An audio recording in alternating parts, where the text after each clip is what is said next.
Your favorite beverage, and she brought the career advice. Now sit back and relax while you get advice that will take you to the next destination in your career or business. And now, Katrina Brittingham.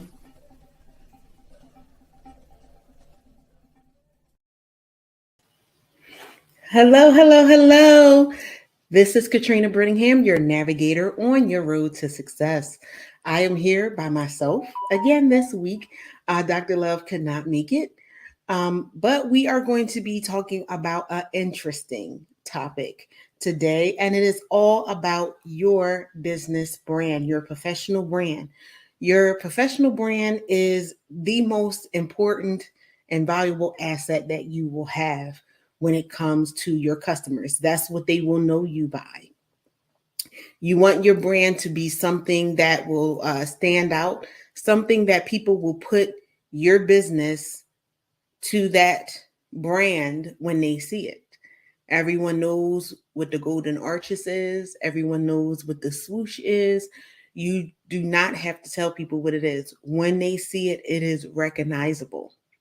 Okay. That is part of your company reputation. Okay.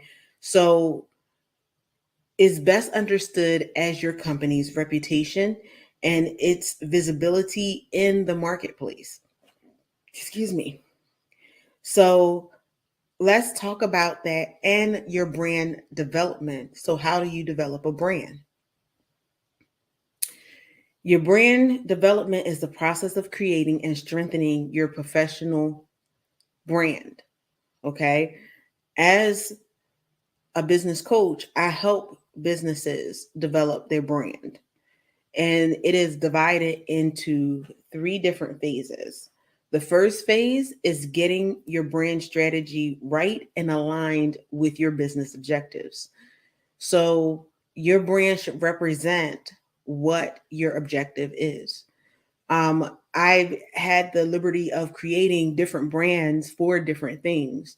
The first one was for Venture Ready, and it is symbolized by arrows because we help you no matter what direction you are going in your career, whether you're just starting out your career, whether you're mid-career, whether you're transitioning out of business and retiring, or transitioning from from your corporate job to a business of your own. So when people see it, it is readily recognized. After I came up with that, there were some things that I had to do to strengthen that brand so people knew what it was. Also, I have the brand with Venture Ready Broadcasting. So people see what that is. It's an online broadcasting company. So it's symbolized by a microphone. I started out with radio. And even now, I have a microphone now that I use to speak to you now. I also have the career GPS and executive GPS that also has their own branding to it. And it's recognizable and it represents what is provided out to you as a service. Okay. So that is what we're talking about creating your brand and developing your brand. What is your objective? What do you want people to see and think about when they think about your brand? If you don't create your brand, I will tell people all the time, if you don't create your brand will be created for you by your customers. You want to have control of what your brand is. Okay. Um, yes, you want people to recognize your brand, but you want to control the narrative when it comes to that. The second is developing all the tools that you will need to communicate your brand. And we already talked about your logo, your tagline, your website, your social media sites. All of these things have to be branded properly and should be branded the same across your spectrum with your colors, with lettering. All of these things are part of your brand. When you trademark your business, that's the one thing they ask for. What's the colors in your logo? What fonts are you using? What lettering are you using? All of these things are important in your brand, in your service mark or your trademark. The service mark comes into play if you are someone providing a service. A trademark is for people who have a product. Okay. Finally, there is a phase of strengthening your newly developed or updated brand or rebrand. I went through a rebrand of my business about 2 years ago, maybe 3 years ago, when I was incorporating the business coaching. I changed colors, I revamped logos and things like that to symbolize the new brand that was being put out there. Even certain things in my mission were changed. Language on my website, everything was redone and revamped for that purpose. So people knew, yes, we are still out here. We do this service, but we're adding on this service. And this is how it is going to affect the business. Okay. So your brand development strategy is how you go about accomplishing the tasks that we just mentioned earlier. To make the task a bit easier, there are 10 steps, and we're going to try to go through the 10 steps during this hour of show. If not, we will probably do a part two like we did before. Okay, so the first thing you want to do is consider your overall brand strategy. A strong, well defined brand will make your firm or your company much easier to handle. Okay. What type of company do you want? Are you planning to grow organically? The overall business strategy is the context for your brand development. So, what is the strategy that you have for your business? As a startup, or if you're growing, you want the overall strategy to be well defined. We talked about creating a business plan. That's where your information is in there, your story, your vision, your mission statement. All of these things help you as a roadmap to get to where you need to be. The clearer you are about what you want, your brand will help you get there. So you have to actually have a definite plan on where you are and where you want to go. Okay. Number two, hello, Carl, uh, on my LinkedIn page. I'm glad that this information is helpful to you. So you want to know who your target clients are. If you say everybody is my client, you have some clear work to do because everyone is not your client. You have specific clients that you are going to speak to, specific people that you are going to answer the pain points for.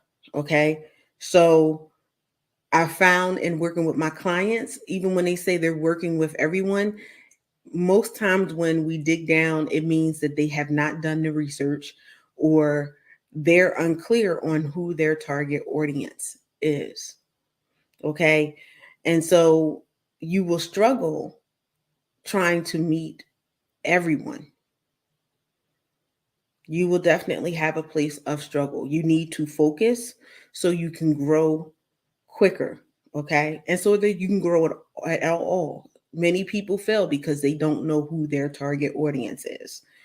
So the more diverse your target audience, the more diluted your market efforts will be as well. And so part of having your brand is part of your marketing strategy as well. Okay. So case in point, not everyone drinks soda. People who do drink soda like different types of soda. Okay. So you have to know who you are speaking to, who is actually going to buy your product. Also, if you have a fine tuned niche, as they call it, for your people, you can focus your marketing efforts better and it will save you time and it will save you money. Okay. Which is big when you are an entrepreneur. So, how do you know if you have targeted the right group. That is what's step number 3, which is researching, I can't speak, researching your target group. Okay. So, how do you do that? You can go out there and you can look to understand who your prospective audience is, what the priorities are, anticipate the needs of your clients, and put messages in your language that resonates with them. It also tells you how to view your firm's strengths in the context of the current brand that you have. Okay. So we discussed a little bit earlier that I had rebranded. I rebranded based on feedback that I was getting from my prospective clients, what their needs were, what their pain points were. I did this by speaking to people. I did it also by doing research of the market. I did so by finding out what the gaps were in the market, finding out what people's pain points were. What is the thing that they're not getting from other services similar to mine? Okay, these are the things that you need to find out. Some of them I did surveys. I went into a lot of business groups and everything and did polls, did surveys, did some on my websites to find out exactly what people were looking for. And you can do it that way. They also have places where you can go for market research. Google is a big tool that you can search for those things. And I'm not going to go too deep into that, but this is what you can do to find out what you need to do. You can hire a marketing firm for your product. That could be a little bit easier because they have that information at their fingertips. You can hire a marketing firm to hit the wording because you might know what you want to say, but these people are skilled at wording things exactly the way they need to be worded. It will be your idea, will be your concept. It will even be your words, but they will polish it up for you. They will make it pop and have pizzazz. So if you have the budget for that, you can also hire someone to do that for you. Okay. Step number 4 is developing your brand positioning. Okay. So after you've done your research, after you found out what your niche is, who you're reaching, who you want to reach, who you can best service, you are now ready to determine your firm's brand positioning or your company's brand positioning within the professional marketplace or within the product that you are selling marketplace. There are many people who sell candles. There are people who sell candles within the grocery store, within chains, department stores, and niche companies who sell candles. There are different type of candles. There are scented candles. There are regular candles. You can even go to a corner store and see candles sold. But everyone has a different niche. They have different people that they are looking to service. They even come at different prices. Different people with different budgets will be looking for different types of candles. So, in that same vein, in that same stream that I just mentioned, that is where you have to, place yourself, okay? Determining what your position is in the marketplace. Are you a discount uh, place? Are you mid-level? Are you high end? And if you are high end or low end, what have you done to make yourself stand out? What makes you worth more money than someone going to a department store to get a candle? Okay? And so how your firm is different from others And you want to determine how your firm is different than others and why potential clients within your market should choose you over someone else. Because even if you're high end, there are other high end places. Why should I go to your store versus someone else's? There are some high ticket services. Why should I choose yours over someone else's? Why should I choose you over someone who is cheaper? What makes you different? How do you distinguish yourself from everyone else? For me, case in point, I know that I'm not the most expensive. I'm not the cheapest. So how do I distinguish myself? Because I provide concierge service. People can pick the services they want, and I also um, do a little more hand holding per se, where I am with them from start to finish. That's why I said I'm your navigator. When you're in your car and you get in your car and you put your GPS on, you get turn by turn directions. And that's basically the same concept that I have. We're going turn by turn, step by step, and I'm with you through the entire process. Not everybody wants that type of service. So everyone's not my client, but the people who are my client find my services valuable. So you have to determine how you market that. What distinguishes your candle from someone else's? Okay. A positioning statement is typically 3 to 5 sentences. You want to have a positioning statement in length and it captures the essence of your brand positioning. It must be grounded in reality. So please make sure that what you're saying that you can do, you can actually deliver. Make sure that what you're saying about your candle is actually what your candle does. Okay. If you have a candle that has a certain scent, make sure when somebody lights that candle, they are smelling that actual scent. You don't want to say, oh, I have an apricot candle and someone lights it and it smells like baby powder. So these are the things that you need to make sure that you do. Okay. You have to make sure because you have to deliver on the promises and the claims that you're making.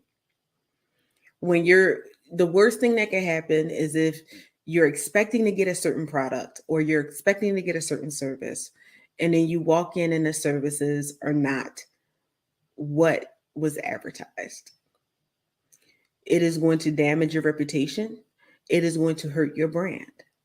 Because one thing that I found, and I've been guilty of it myself, people, if you give good service, and sometimes even if you get phenomenal service, you will not have people maybe putting you out there as much as you would like. But provide poor service, that one person will tell everyone they know about the crappy service that they had.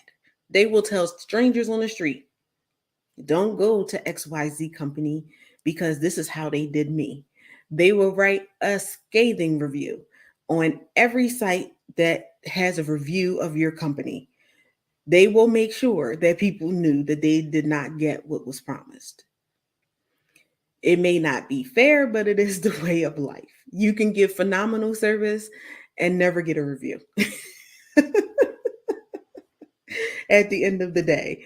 Or you might get a handful of reviews, but you want to make sure that you can back up what you say that you can do. It must be a bit inspirational as well. So, or aspirational, I'm sorry. So you have something to strive for. Okay. So, yes, you want to make it, somewhere where you have to reach a stretch goal to reach to. Okay. So, it's putting some onus on you, but it's also making sure that you are reaching the pinnacle of success that you want to reach. Number 5 is Develop your messaging strategy. We touched on this before, is translating your brand position into messages that target your audience. This is where the commercials come in. This is where the flyers come in. If you do advertisement on the radio, wherever it is, you want to have that consistent message of your brand. Okay. So your target audience typically includes your potential clients, potential employees. Oh, yes, your employees will be looking to see what your brand is and if it fits with them. Any referral sources or other influencers online and otherwise, and also for potential partners. These are your usual suspects that will be looking at your messaging and who you're trying to attract. Okay. While your core business position must be the same for all audiences. Like I said, it has to be the same for all audiences. Each audience will be interested in different parts of it. Okay. So I have some people who are interested for the years of experience I have. I have people who are interested because I have a whole bunch of degrees in education. I have some people who are interested in the fact that, they feel like, okay, I don't know anything about what I'm about to go into. I'm really nervous, so I need to have my hand held a little bit more. So you have people who will pull from different aspects of what your brand is and take that to where they need to be. Okay. So you want to emphasize the most relevant points of your business, of what your vision is, of what your mission is, of how you're qualified for it. If you have a product, you want to emphasize the different features of that product. Okay. Your messaging strategy should address all of the needs of the different potential audiences that will be looking at your brand messaging. Okay. So it is an important step in making your brand relevant to your niche, to your audience. Okay. So, number 6 is developing your tagline, your logo, and your name. The name that's going to be on the building, the name that's going to be on your products, the name that's going to be on your services. Okay. So for many companies, a name change may not be required if you're doing rebranding. But if you're starting out, you want to be intentional on what your name is. Does it actually reflect what you are doing and what you are selling? Does the name pop? Is the name memorable? Back in the day, the early days of me starting my business, they still had the yellow pages, the physical yellow pages.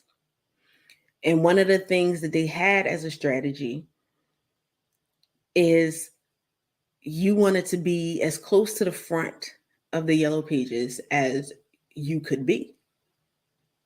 So what did that mean? That means that, okay, maybe your company started with an A or a B or a C. Yeah, I was the rogue. Mine started with a V, which is close to the end of it. But again, I was branding towards the online community. My business, when I came out, my strategy was to have an online business. One of the things was the ease of use that I didn't work the typical 9 to 5. I was working for people who were busy, um, busy in their careers at first, busy in their businesses. So I wasn't necessarily looking for someone who would come during the 9 to 5 areas. And because I was online, I did the things that I needed to do online to make my business stand out, to make my business come to the top of um, that search when people searched. Okay, so there's a lot of behind the scenes things that goes on with that, and I did enlist the help of people who have expertise in that area. So I'm saying that to say, when you speak to people who know, they will tell you what you need to do to get your name in the face of the people that you want to have it in front of. Whether it was back in the day with the paper yellow pages, or now we're in a more electronic phase and you have Google Analytics and everything like that to put your business name up there and to be at the top of the list for your region, for um, your city, your state, things like that. So, if you are undergoing a merger, or you have a name that no longer suits your positioning, a name change may be in order for you. And that's the same thing. You still want to be strategic with what that name change is, especially if you're doing a merger and you had two different brands, maybe similar products, or maybe you're expanding and diversifying. But you would need to have a name that suited the new co that you are creating, the new company that you are creating. Okay.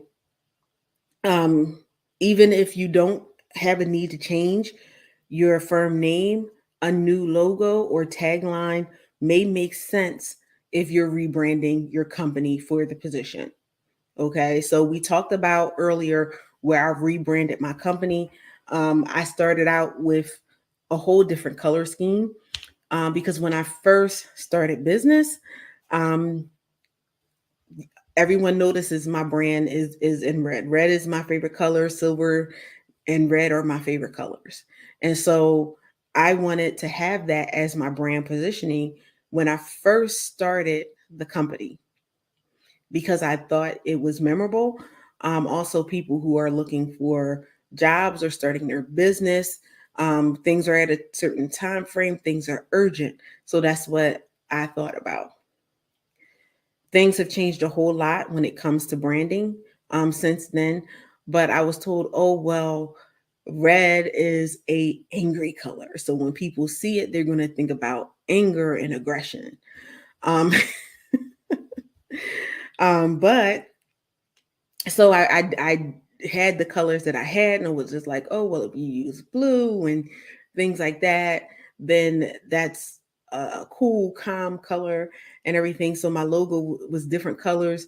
When I went to rebrand, I was just like, nope, because I saw many websites and logos that had red in it, and I was like, I want it to have the colors that I want. I still went out and did market research, and people loved the colors and everything like that. And so I went with that.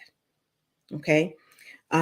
It has not negatively affected my brand. It actually made my brand stand out more to people, and I started getting more hits to my website from that. So just make sure, again, when you're doing your brand colors, that you research it and see what you need to do. But even if you pick the brand colors that you want, if your messaging is great and everything else is great, everything will work out for you. Okay. So remember that your name, your logo, and your tagline are not your brand. They are a part of your brand identity, however. Okay. The ways you communicate or symbolize your brand are the logo, your tagline, and your website. But you must put life into your brand in order to make it live. Okay. Don't make the mistake of showing your new logo around internally or externally to get a consensus on what your logo should be. A lot of people do that. And I say that for two reasons. Number one is you're never going to get a consensus. You're never going to have 100% of the people say, "Oh, I love this. Oh, this is wonderful." No, and it will delay you. Number two, you run the risk of someone stealing your logo, colors and everything. I I have to tell this story. I do. When I first started doing my business and with my logo, I didn't show it around. I had created the logo, I had created the website. Yes, all that stuff I did on my own, starting out because I was bootstrapping my business, meaning that I was paying for everything, and I had a tight budget. I had my website up and everything for maybe a year, and all of a sudden, I'm searching because I do a search every now and again on myself, on my company, and everything, and another website came up, and I looked at the website, and the person had taken my brand, my colors, the way my logo looked. It was a different company name, but they had changed. They had taken um, parts of the identity of my company. And so I had to go through what I needed to go through and the channels that I needed to go through for that person to change their logo and things like that, because I had my stuff trademarked and service marked. Yeah, I did both because I was going to have products and services, and I do have products and services. And so I had to go through the legal channels, and that's one of the things that your trademark does. It helps protect you. That's why they ask you specific things about the color, the fonts, the logos, the pictures that you have in your logo and everything like that, because it protects you from people stealing pretty much your um your brand identity and even your reputation. Okay, so back to the thing. So um so your logo, your brand identity, your website and everything is for your marketplace and should be judged on how well they communicate, not how much your partners like them, your friends like them, your family likes them, so on and so forth. So when you're doing this, you have to have some confidence in what your vision is for your brand identity, for what you're trying to communicate out to people, for the logo that you have. If you love it, other people are going to love it too. And that's what you have to have that confidence with. Number 7. Oops, we are at the half and actually over the half. So I'm just going to give you number 7 is developing your marketing content. Let me do this again. Develop your content marketing strategy. And we're going to come back and talk about developing your market content strategy. All right. And we are going to see you in 30 seconds. The business and entrepreneurial world is full of talk. Talk, talk, talk, talk. Enough. We take everything you've learned, leverage it, and give you the actual tools you need to put all the talk into your walk. Attend the conference that's all about action, strategies, and real ROI. Your executive GPS ticket includes access to seminars and workshops where you'll learn business financing, such as loans, grants, venture capital, and angel investors. Business strategies, human capital strategies, such as hiring contractors versus employees. Government contracts. Register today. www.theexecutivegps.com.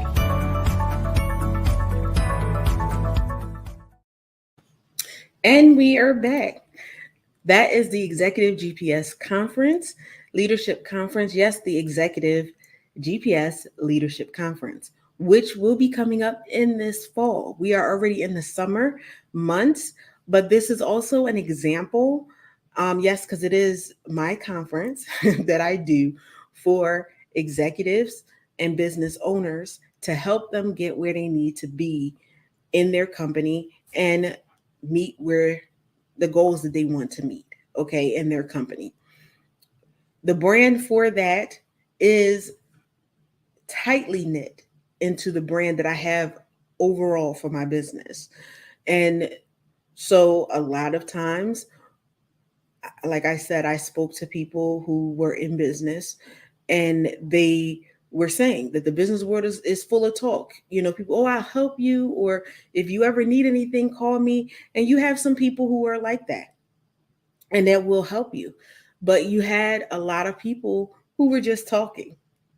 And then you go to reach out to these people and you cannot reach them, or they're not available, or they're not so willing to help you.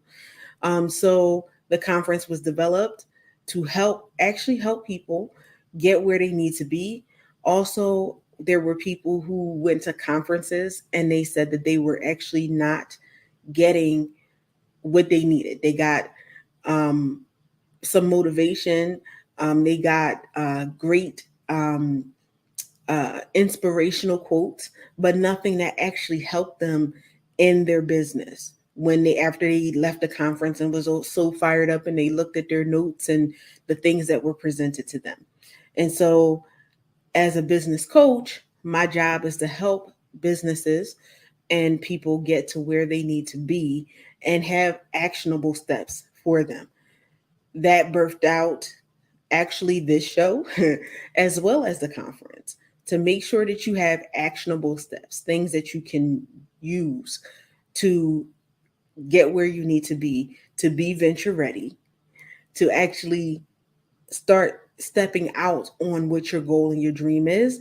A lot of times when you have people who are new to anything business, authors and things like that, things can get shelved because they don't actually know how to get started, or maybe they have a little bit of fear. So we help people get through that and get to where they need to be.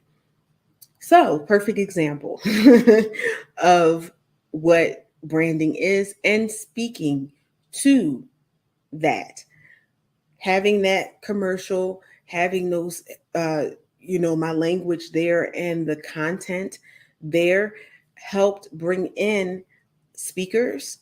It helped bring in people who wanted to do this show with me as a guest. It helped me to be able to communicate out to clients. What that was, also partnerships that I've done, speaking engagements and everything like that. This content, and it's consistent, whether it's for the the conference being a part of it and a service that is provided, whether it is them going to the website, whether it's even for this show. All of the branding and the communication regarding what I provide is consistent, and it speaks to who it's supposed to speak to. Okay. And so that's number 7 that we were on before we went to break, which is develop your content marketing strategy. So this is content marketing, and it is well suited to professional service firms, as well as, if you have a product that you provide. Okay. In the age of being online, having the internet as a valuable tool and marketing tool for your product or service. It does all the things that traditional marketing did and does, but it does them a little more efficiently, okay, for the technological age. All right. So we talked before about traditional marketing and older things and that. And I do believe they still have a yellow pages, but it's online. Maybe, I don't know. It's been a minute since I've even gone that way. But it does everything that it's supposed to do. It uses valuable educational content. That's what this is, to attract and nurture and qualify prospects, because you do have to qualify prospects, and qualifying them means, is this a client that is suitable for the services or the products that you are providing? That is an important step. It takes you out of I service everyone, because you may not fit the need of that client, or that client just might not be the right client for you. There's nothing wrong with having a client or a prospect that just may not fit. There are ways to still make sure that this person's or this client's needs are met. Part of it is your referral services. You have a referral service as a business. You might have a client that may not be right for you, but may be right for someone in your network. That's why it's good to have build your network. We talk about building a network all the time. And one of the things of having a network is to be able to refer services. And I've had this where I refer services out and people refer services to me, where it's like, okay, this client, I have this client in, this is their needs. I'm not necessarily the right fit for this client, but you are. And I would like to refer this service out to you. That's a part of your brand too, because you want to be able to refer people out and people take you seriously and your clientele seriously, and vice versa. You want to be able to be a place where someone is comfortable referring your company out. They could have been past clients. It could have been a potential client that someone else had that they knew that you had the skills to handle and handle well. Because when someone refers you, yes, it's about your brand too, but they're putting their name and their brand on the line for you to say that this person will not only meet but exceed your expectations. Okay? So remember that your brand strength is driven by both reputation, which I just gave an example of, and your visibility. Increasing your visibility alone without strengthening your reputation is rarely, if ever, successful. Okay? That's why traditional awareness building, advertising, or sponsorships is so disappointing to many. Because yes, you can get your name out there, but do you have a reputation to deliver? Do you have a reputation that your product is high quality? Okay. On the other hand, content marketing increases your visibility and your reputation at the same time. This show is an example of content marketing. This is increasing my visibility across the globe. I'm still always surprised and amazed when I get feedback of who has watched this show across the globe. But it also builds my reputation. People come back, they watch the show. I have people who tell me that they watch the show every week, and everything, and it's because of the reputation. So I've gotten clients based on them watching this show. All right. It is also the perfect way to brand your brand to your target audiences. All right. Number 8 is website development. In the age of the internet and things like that, I personally believe, and I'm going to say I personally believe because you'll have different people tell you different things, that having a website and having a well-developed website is important. Number one, when people go to search for you, they'll have a professional place to go to that represents you. Okay. Your website, in my opinion, is one of the most important brand development tools that you can have. It is a place where all of your audiences can turn to learn more about what you do or what your service provides. Think about it.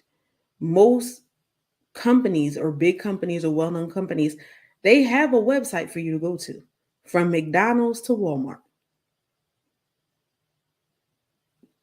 Okay. So it's a place where people can go to see who you are.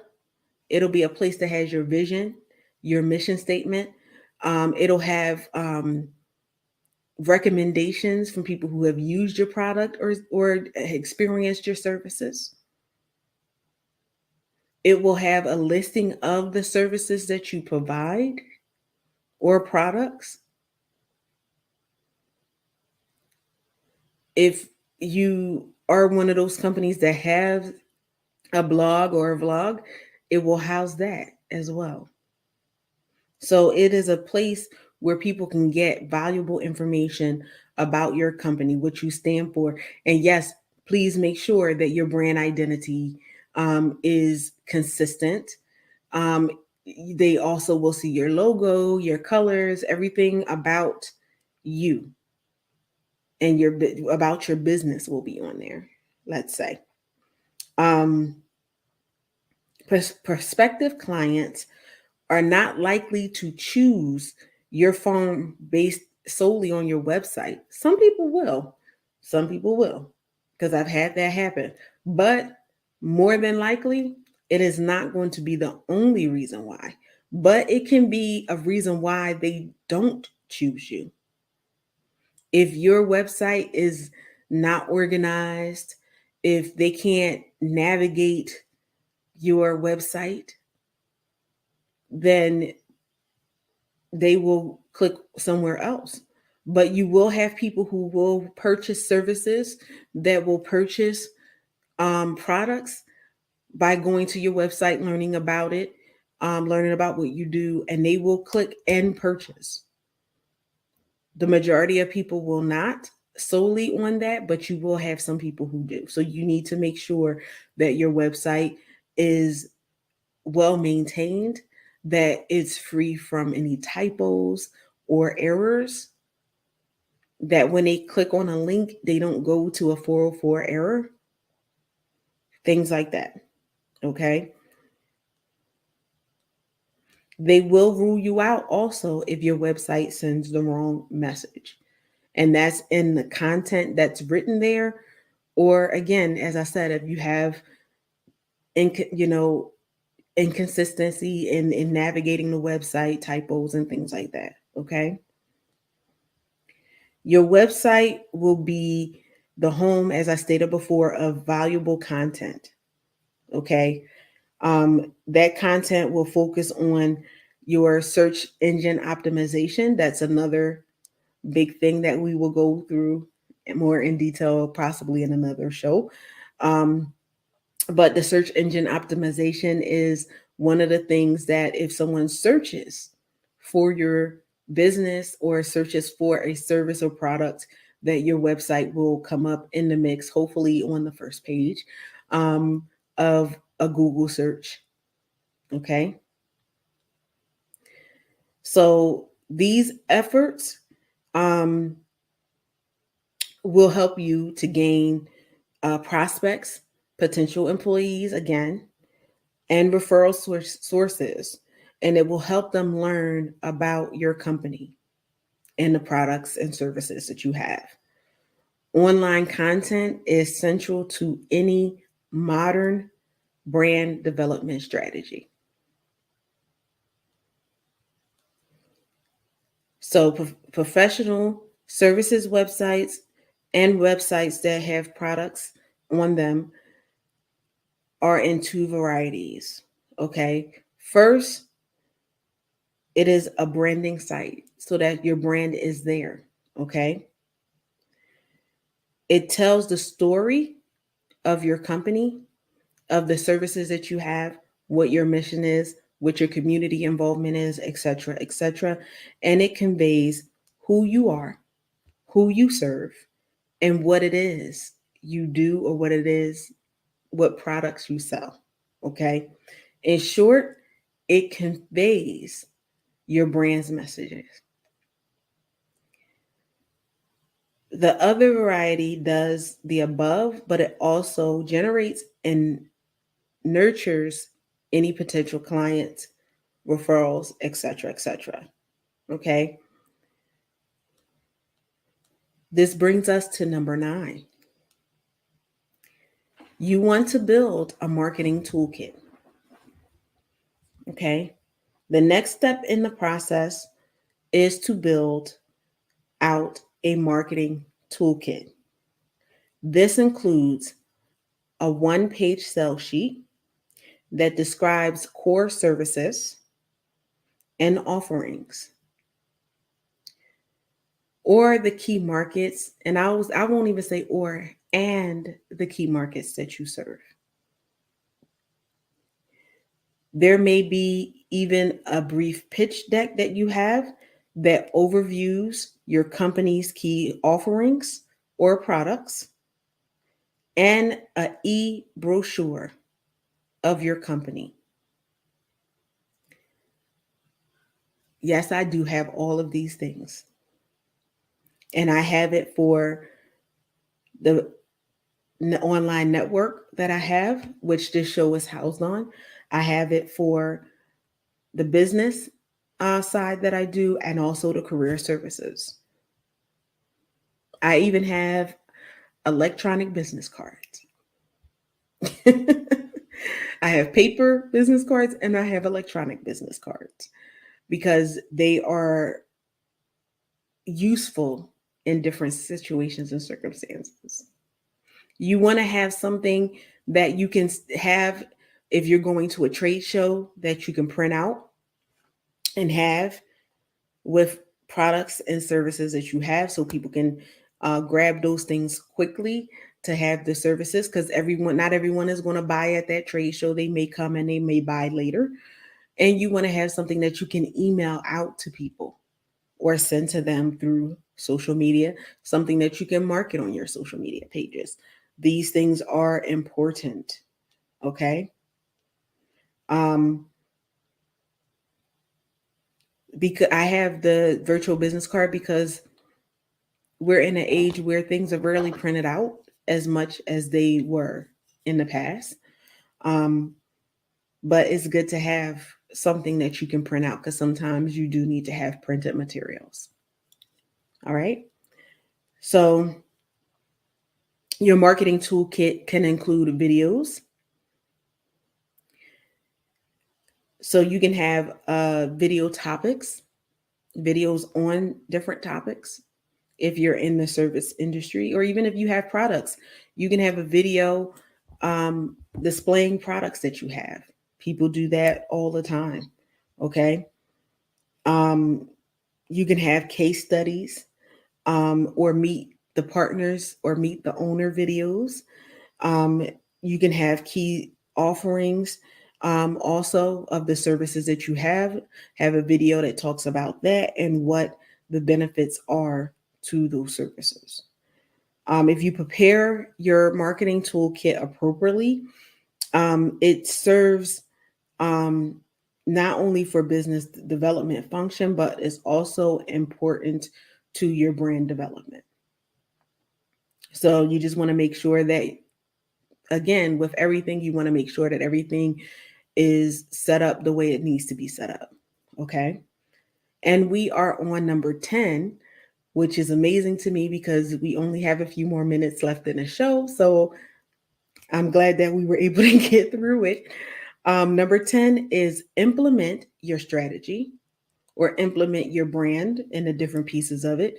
Make sure that you track it, which I did mention before when I said I go to Google Analytics in different places just to see how the brand is working out and adjust as needed.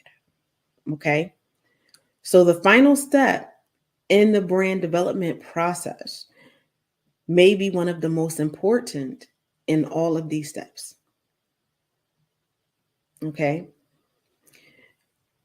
Your brand is not going to do much good if you don't implement it out. Okay.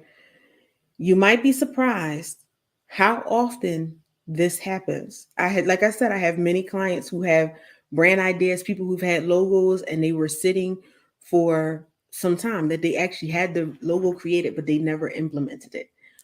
One of the things about that and the danger about that is that technology changes. And of course, your girl has a story about that. As I said, I developed my logo and my website when I first started out about a decade ago. Um, I've had to redo my website a number of times and even my logo a number of times. I had my website for maybe 3 years or something like that. And I was looking to upgrade. I was looking to have someone actually who does website development develop out my website, because I had, again, did it myself. And I wanted someone professional to do it and everything. And I was like, oh, I have my logo and everything. And this. And they was like, great. Sent them over my logo. They could do nothing with it. Why? Because the technology behind the programming of that logo no longer existed. So then I had to go out and get a logo, because the person who did the website development did not create logos, and get a new logo created to fit the new technology. And so when you sit on your logo and things like that, you may have spent a lot of money on that logo. Logo development can be pretty pricey. And now you've spent this money, you've invested this money, and you've never not even been able to use it. Now you have to pay more money out because technology has changed. A solid strategy is developed and started with all good intentions. It really is. Then reality hits. People get busy with client work, with family, with friends, with life, and tasks get put off, then forgotten, collecting virtual dust. That's why tracking, once you have implemented it, first step is implementing. Track it, because that's important. So you want to track the implementation of your plan to make sure that you get the results that you desire, and you also want to track as you go on to see what the performance is. Did your strategy get implemented as planned? What happened with your objective measures? Did people and did you get the traffic to your website? Did you get the clientele that you were looking to get? How many new leads did you get? If you're hiring employees or you want to attract employees, how many applications did you get? How many partnering opportunities? How many speaking engagements? How many referrals did you generate? Only by tracking your entire process can you make sure that you are getting the results, the return on your investment. And that if you do make adjustments, you're making the correct adjustments. Okay, so that was the 10 steps to proper brand development. My firm does do brand development. So if you need help with your brand development, reach out to me, www.ventureready.net, and I can help you, or you can email us at info@ventureready.net. We also have a number that you can call, 888-712-4956, and we can help you get on the road to where you need to be and help you get venture ready in your business and get your brand up and running and doing what it's supposed to do for you. I do thank you so very much for joining us this week, and I will see you next week. Goodbye. Thank you for joining us for another episode of High Tea with Me. To be a guest on the show, contact us via email info@ventureready.net. Thank you again, and see you next week.